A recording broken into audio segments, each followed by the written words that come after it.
Hello, and welcome back.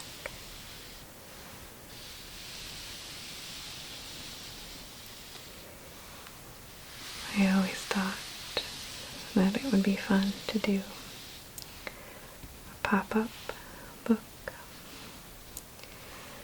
because I've seen other people do videos like that, and I thought it would be fun to read you a pop-up book. So I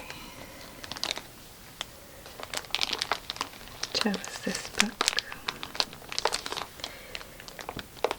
Edgar Allan Poe's The Raven, a spectacular pop-up presentation of Poe's haunting masterpiece by David Pelham and Christopher Wormel.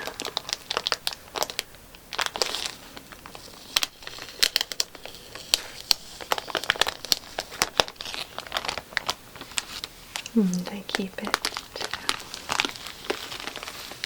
in the protective cover.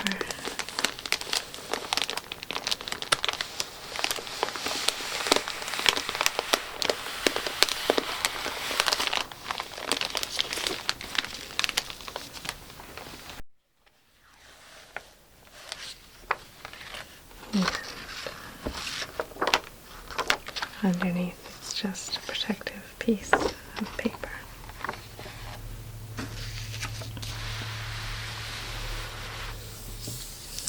The book is a thick cardboard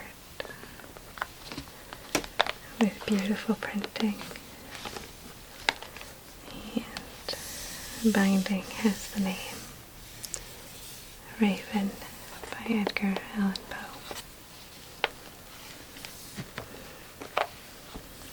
And on the back, a timeless treasure from a great American poet. Multi-award winners David Pelham and Christopher Wormel bring Edgar Allan Poe's classic poem vividly to life in this stunning dimensional presentation.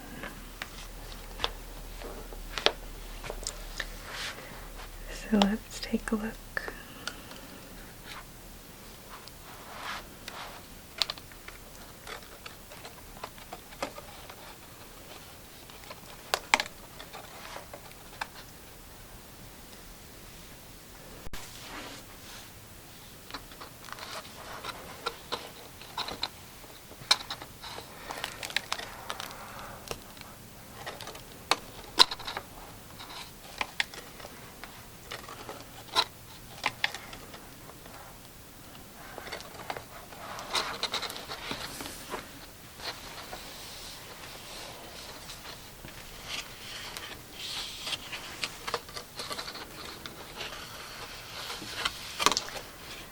Once upon a midnight dreary, while I pondered, weak and weary, over many a quaint and curious volume of forgotten lore, while I nodded, nearly napping, suddenly there came a tapping, as of someone gently rapping at my chamber door. "'Tis some visitor," I muttered, tapping at my chamber door. Only this, and nothing more. Distinctly, I remember, it was in the bleak December, and each separate dying ember wrought its ghost upon the floor. Eagerly I wished the morrow. Vainly I had sought to borrow from my book's cerise of sorrow sorrow for a lost Lenore, for the rare and radiant maiden whom the angels named Lenore, nameless here forevermore.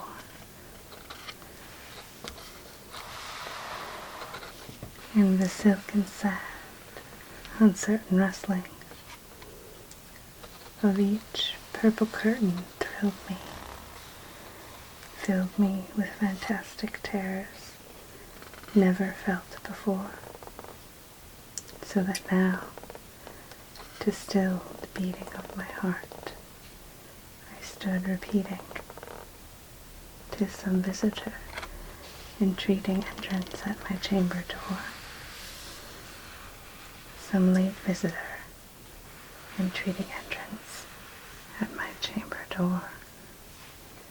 This is it, and nothing more."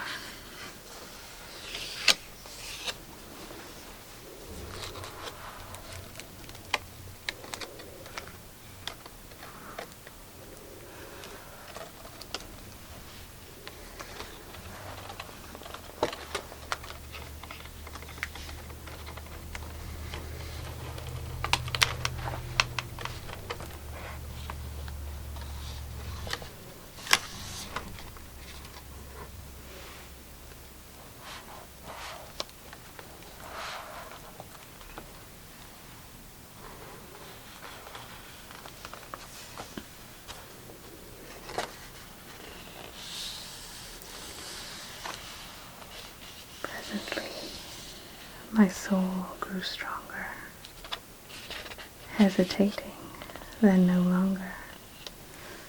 "Sir," said I, "or madam, truly your forgiveness I implore. But the fact is, I was napping, and so gently you came rapping, and so faintly you came tapping, tapping at my chamber door, that I scarce was sure I heard you. Here I opened wide the door.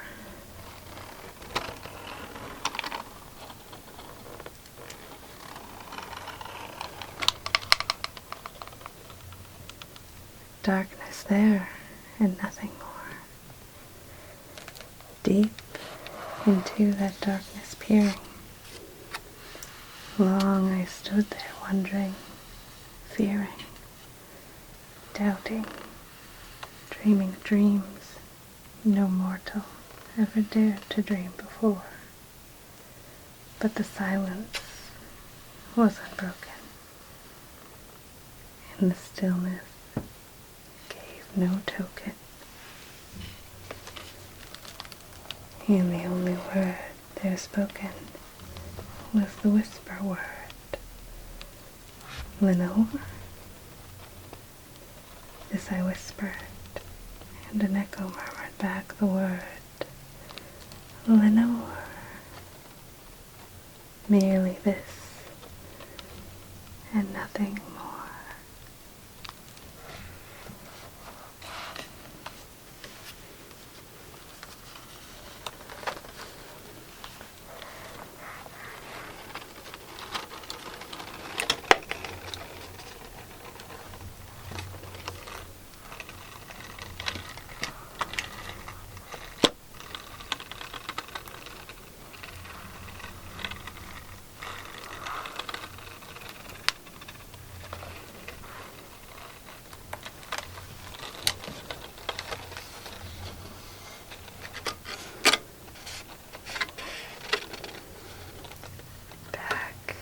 Into the chamber turning, all my soul within me burning.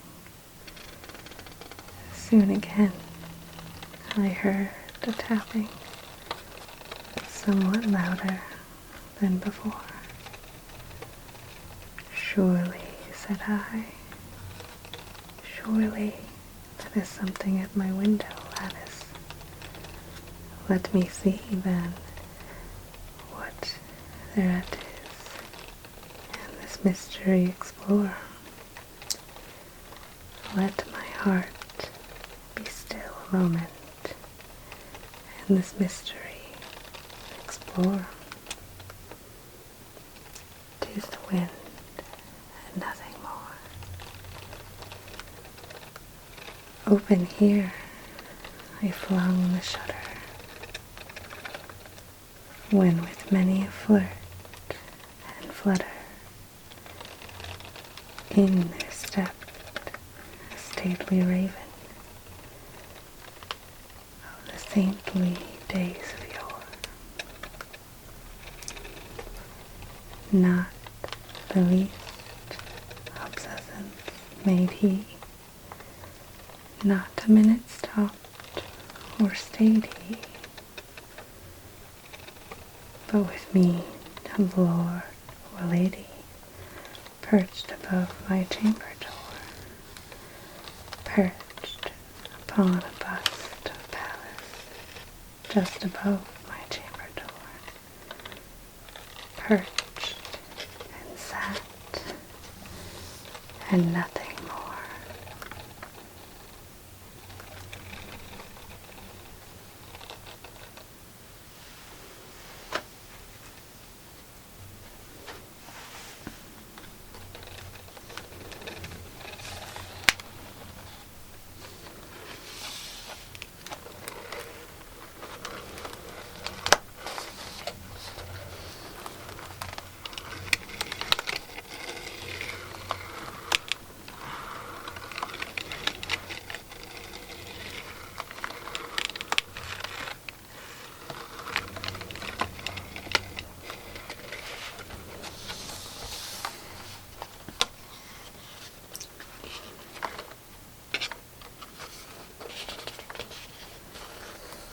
Then this ebony bird, beguiling my sad fancy into smiling, by the grave and stern decorum of the countenance it wore, though thy crest be shorn and shaven, thou, I said, art sure no craven, ghastly grim, and ancient raven, watching from the nightly shore. Tell me what thy lordly name is on the night's Plutonian shore. Quoth the raven, nevermore. Much I marveled this unkingly fowl to hear discourse so plainly, though its answer little meaning, little relevancy bore. For we cannot help agreeing that no living human being ever yet was blessed with seeing bird above his chamber door,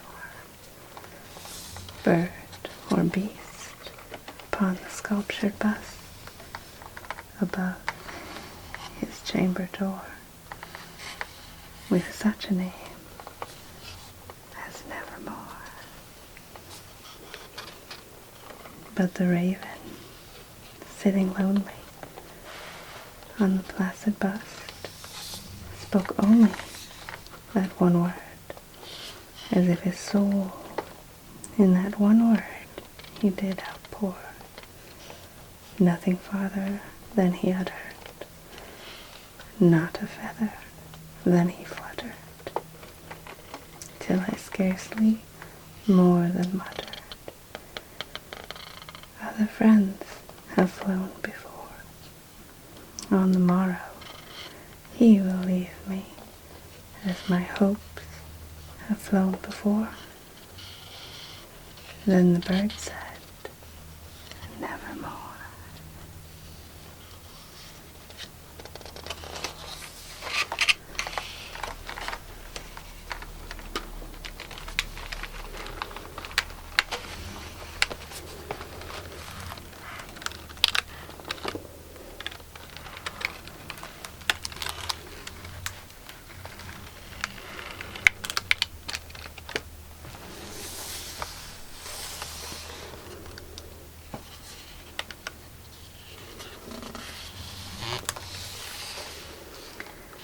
startled at the stillness broken by a reply so aptly spoken. Doubtless, said I, what it utters is its only stock and stone, caught from some unhappy master, whom unmerciful disaster followed fast and followed faster, till his songs one burden bore, till the dirges of his hope that melancholy burden bore, of never, nevermore. But the raven still beguiling all my fancy into smiling, straight I wheeled a cushioned seat in front of bird and bust and door. There upon the velvet sinking, I betook myself to linking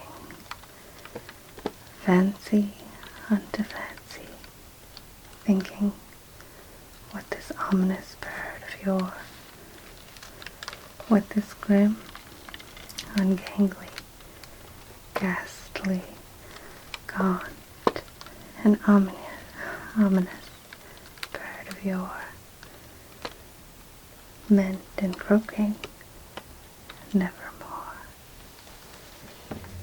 This I sat, engaged in guessing, but no syllable expressing to the fowl whose fiery eyes now burned into my bosom's core. This and more I sat divining, with my head at ease reclining on the cushion's velvet lining that the lamplight glowed o'er, but whose velvet violet lining with the lamplight gloating o'er, she shall press, nevermore.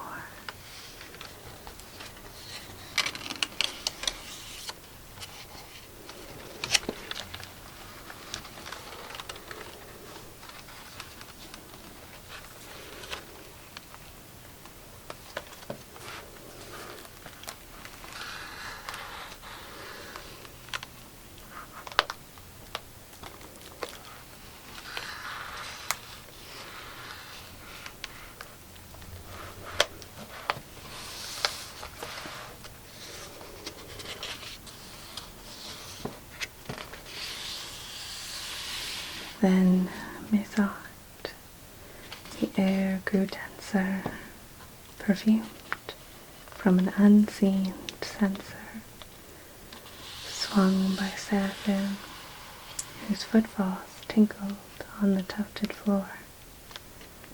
Wretch, I cried, thy God hath lent thee, by the angels he has sent thee, respite,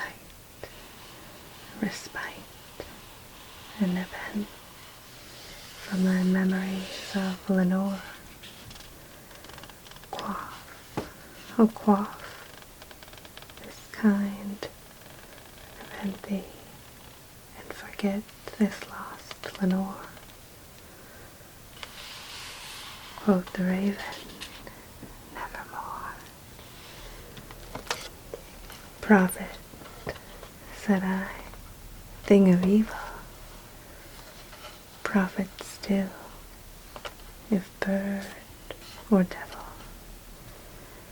whether tempter sent, or whether tempest tossed thee here ashore, desolate, yet all undaunted, on this desert land, enchanted, on this home by horror haunted.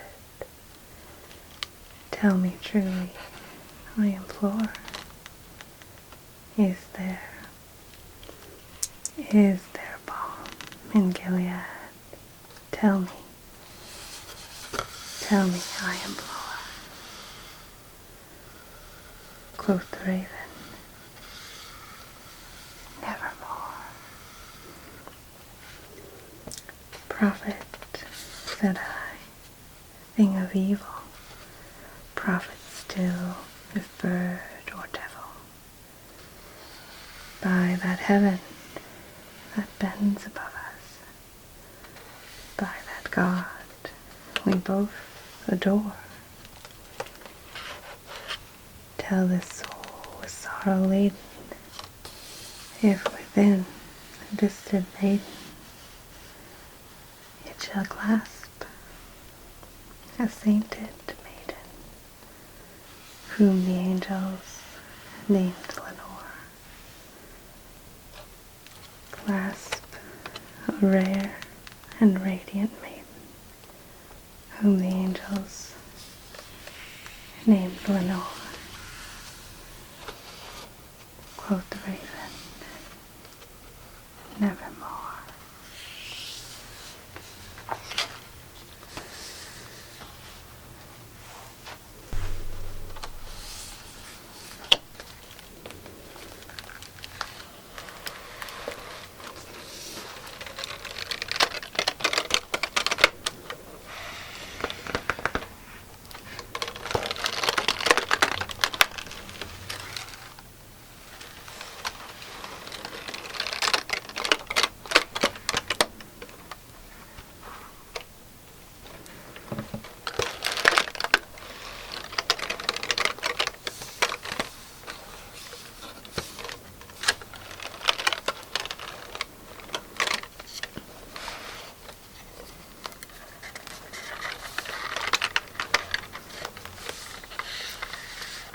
Be that word our sign of parting,